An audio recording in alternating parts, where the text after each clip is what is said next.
The date for the budget 2018 is still to be announced, but one criminologist believes government can use the budget as a tool to bring about gender justice and lower crime statistics. Marie-Therese Bernard attended a pre-budget forum at the University of the West Indies and brought back this report. Linking data is an essential part of capturing information needed to make budget decisions. Dr. Marlene Atz, using school enrollment, shows how this convergence of data is helpful for creating policy.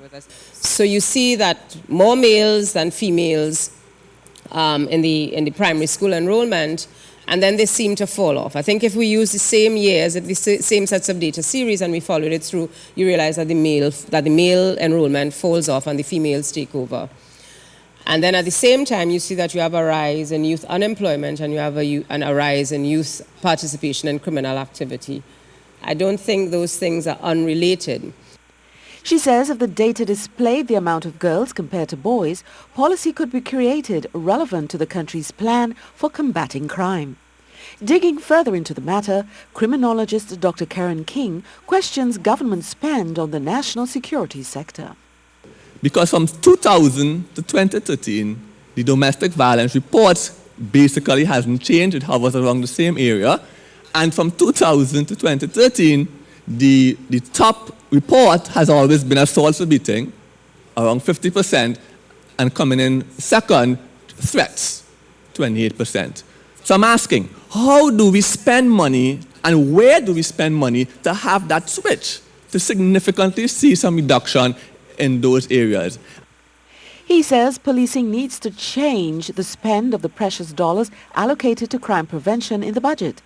The TTPS, as an organization, he says, needs to change its antiquated and reactive ways, and they need to come up with ways to be proactive.